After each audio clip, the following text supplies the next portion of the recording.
Okay, so this is in response to an email that one of the SAFE participants sent, and she said, "I have lived with bipolar disorder since my early teens.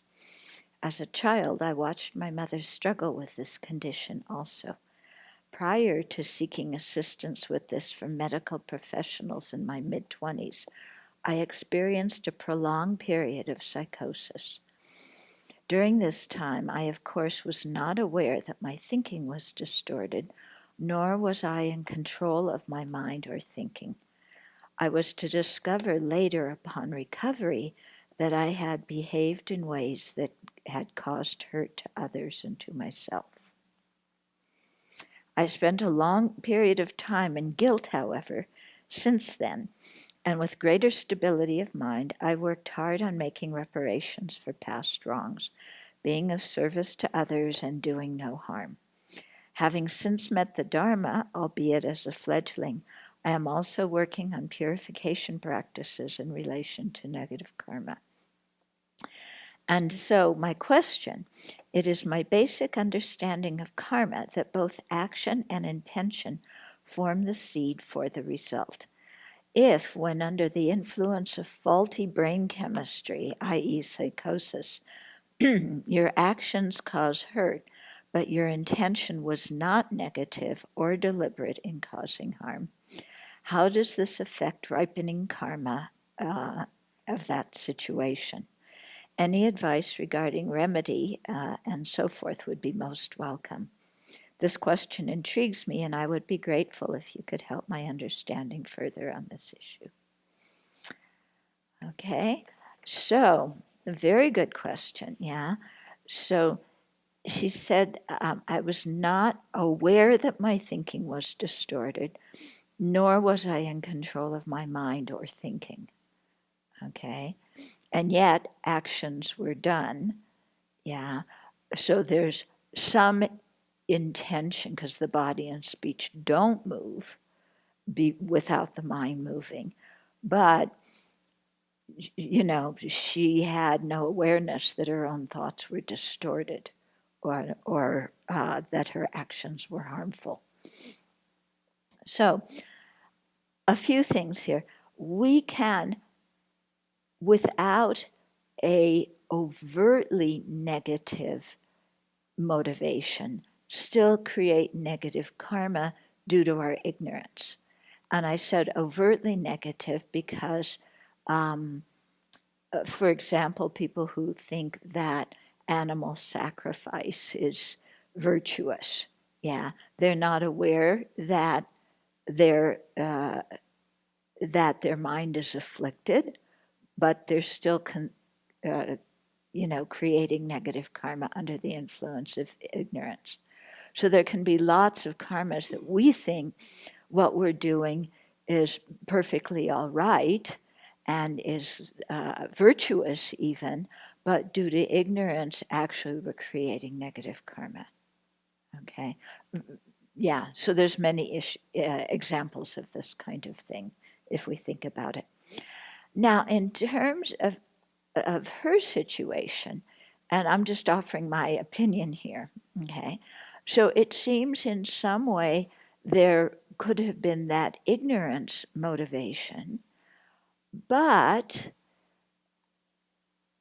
whether the karma will actually ripen or not is another situation, because we have this thing of karma that is definite to ripen and karma that is not definite. And it depends upon whether it's been done and accumulated or not. So karma that has not been done and has not been accumulated, there's 10 examples of those. Okay, and so these are usually karmas where the motivation was very weak or the motivation changed afterwards. Yeah. So there were 3 of these 10 that especially struck me as that we could apply to this kind of situation. So first of all is when you do an action unknowingly, yeah. So and so you don't know that you've done a negative action, yeah. So it would seem to me that if you're psychotic and you're not aware of your thoughts, you're not able to control them, you're doing all sorts of actions unknowingly, perhaps even forgetting what you just did because of the mental illness, that it would fall into that category. Another of the 10 was doing the action unconsciously. In other words, your intention is, it's not a conscious, well, so many of our intentions we say they aren't conscious, but still there's anger and attachment overtly in our mind. So it's hard to say exactly what unconscious means here, okay? But it's, it's definitely the intention is, like she said in herself, her intention was not to harm. It's just because of the illness, she had no idea of what she was doing. Yeah. So it would seem to me, under those two conditions of being unknowing or unconscious, that the karma, there may have been some karma created, but it would not be likely to ripen because the intention was not a full-fledged intention, to do that. Also, one of the 10 is if it's been eradicated through regret. And so she sounds like she has a lot of regret for those actions because she didn't even know she harmed anybody to start with. So that would be the unknowing part. And then once she learns that she did that, having the regret, that would also really lessen the chances of that karma ripening. And then especially since she's doing the purification practices regularly to do that. Then also it's interesting in our monastic precepts, if somebody transgresses a precept, but they're insane at the time that they did that, it's not considered a transgression.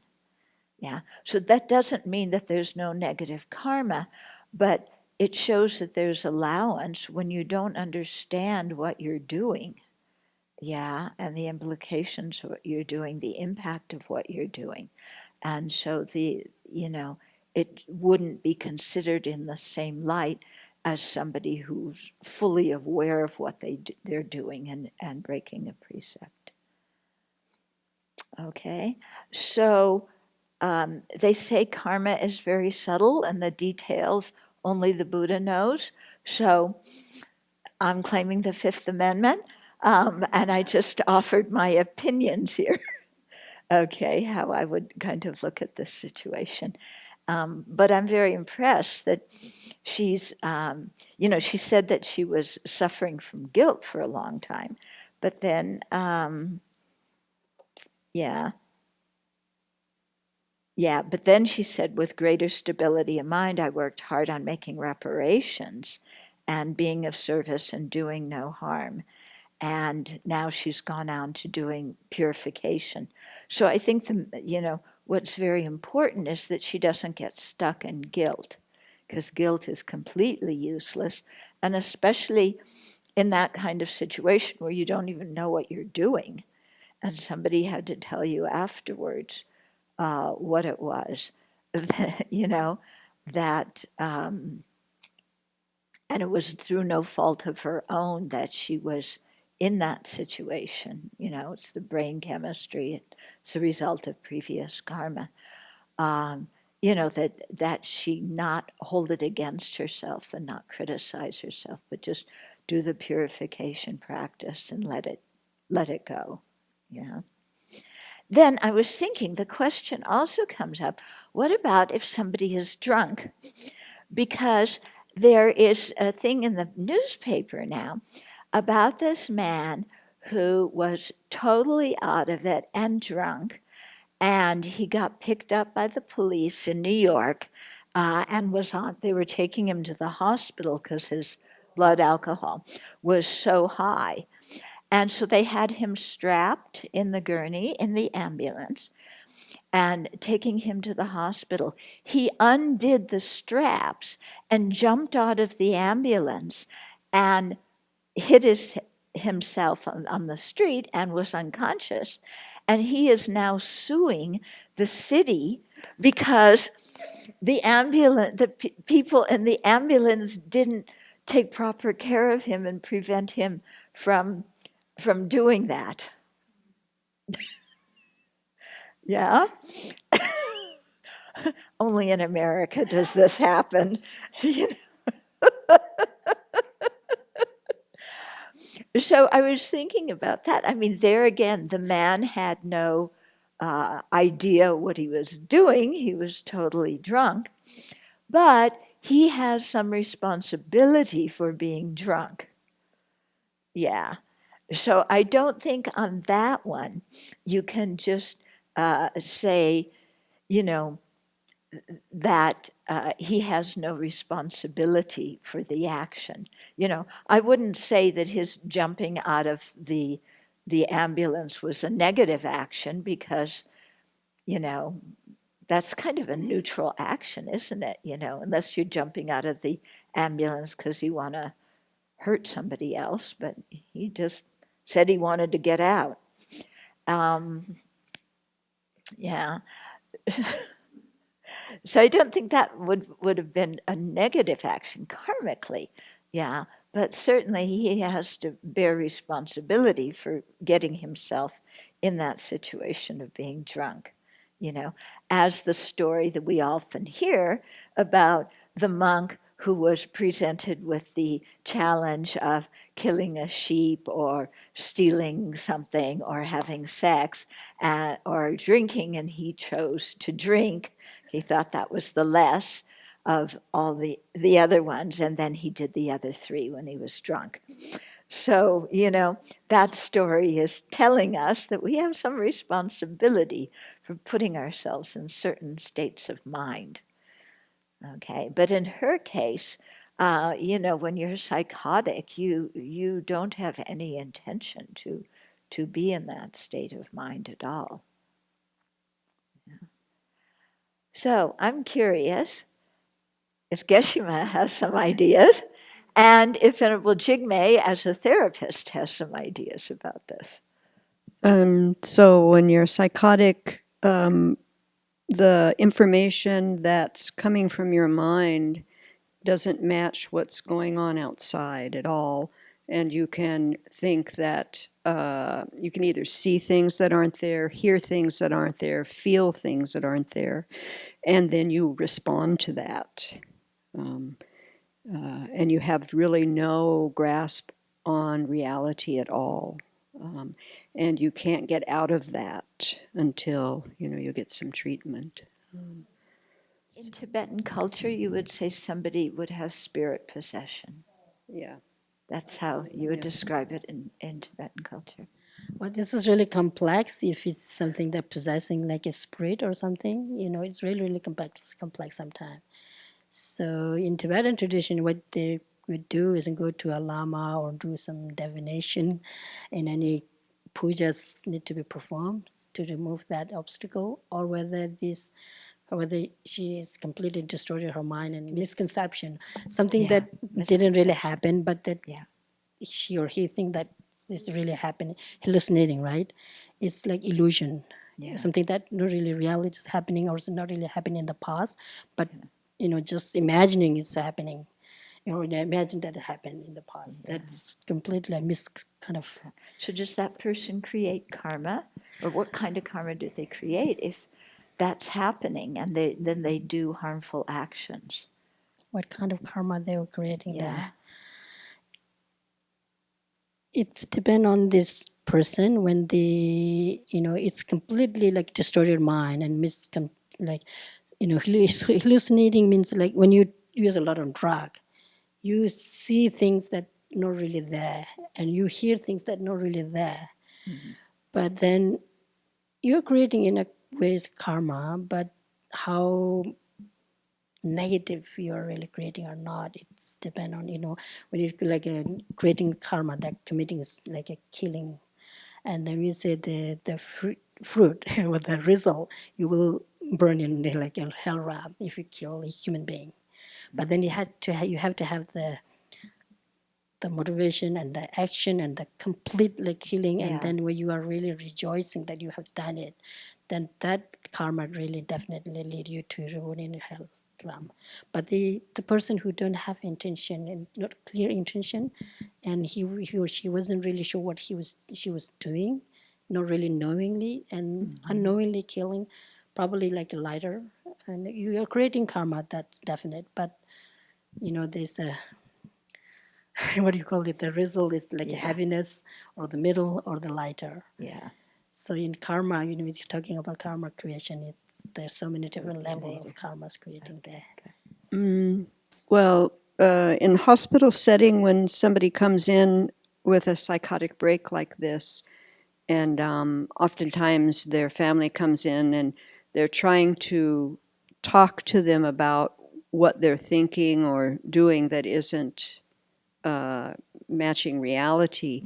And you cannot talk a person in to reality when they're in that state. It's impossible.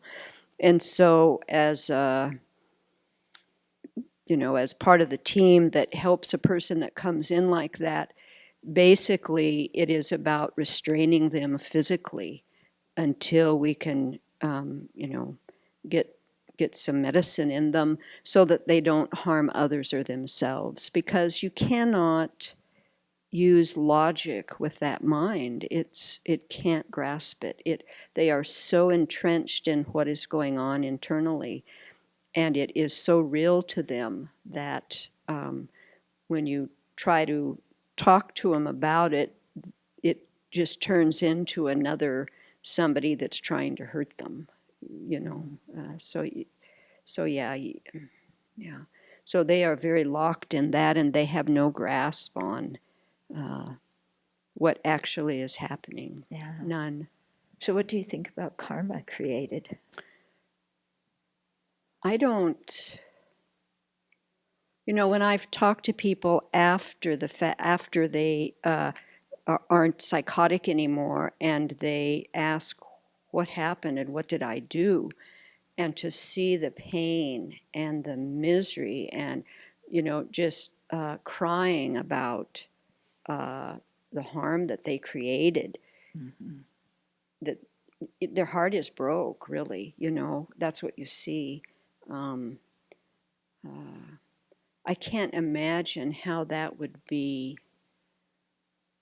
negative karma, the action. They have no control. Yeah, I don't see that. If anything, it would be very mild, if anything. Yeah. If anything, yeah. It is not their intention. That's not what they want to do. They had no plan for it. There is no rejoicing about it. No, no. In their mind, like when people have attacked others, they think it's some person, it was a stranger or somebody else. They don't even get that accurate. Yeah. The mind is totally upside down. Yeah. So maybe no negative karma created at all. I don't. Or if there is something, Yeah, like I said, very, is not a strong intention. It's not something. Yeah, I never think of it as negative. I think of it in terms of that this illness is manifesting in this life, has something to do with past action. Yeah. And I don't understand what that is, but there's something there. That's the most I go toward, I guess, with that. It sounds like degree of control has a lot to do with the heaviness of the karma that you create. Oh, yeah. And I've heard that in the lower realms, the karma that you create is less negative than if a being in the higher realms did the same action. Because, like, an animal killing to eat, to feed its young, the karma is less heavy than if a human being Goes out hunting. goes out for hunting. sport. Yeah. I mean, I've heard that. Yeah, that's clear in the sense the animal who's hunting is still creating negative karma. Right, but it's less. Yeah, Seems to be but less. you can understand it more because they're trying to stay alive, whereas a human being who's just going out because they like hunting and fishing and they want to hang somebody's head on their wall. Right. So, Yeah, I mean, it's great when you have more freedom. Like as human beings, we have a lot of freedom over our actions because we can think rationally. so we have But greater responsibility. Exactly. Then we have greater responsibility. But even as human beings, we all have different degrees of freedom. Some are born very poor, some are born mentally ill. Others are able to make it to stay in a monastery, which is wonderful. Yeah. So Yeah. the karma is going to vary Yeah. based on all those other conditions. Yeah. But we shouldn't always think, I mean, intention, there's always intention going on. We may not consciously be aware of it. And that's no excuse. In other words, I get really mad at somebody, but I'm so out of touch with myself that I'm not aware that I'm mad. And so I just give it to someone. Then I can't say afterwards, oh, well, I wasn't aware I was mad, so I didn't create any negative karma. That's baloney. It's, I was clearly mad. It's just I'm so out of touch with myself that I didn't realize how angry I was. You getting what I'm saying? Otherwise, we can go through life always saying, well, I didn't know I was so greedy at that moment. I didn't know I was so angry at that moment. Yeah, that's why it's very tricky, because Yeah. the delusions can completely sweep us away. And Yeah, totally. And because that's the whole thing. When we're under the influence of afflictions, we believe whatever is appearing to our mind. And afflictions, by definition, are misconceptions. We're not seeing the object properly. Yeah. So, but it's kind of like the person that you were saying. I mean, when we have a strong affliction, nobody can talk us down when we're in the heat of it. Yeah, we're just we're crazy. Yeah, it really is like temporary psychosis. Yeah, can you see it in your life, things you've done under the influence of a strong affliction, and you thought it was really good and it was totally real, and then later when you calm down, you went, what was I thinking? Yeah, when it lasts days on end. Yeah, and you fully believe that for a long period of time, then it's pretty intense. No matter what influence we're under, I think it's just important to see it as the past and regret it and do purification and go forward with it and let go of it. Yeah. Yeah, because we've had innumerable lives and we've created all kinds of karma. And be careful what conditions we create for the karma to ripen. And just regret it and try to do our best in the future. Yep, that's exactly it.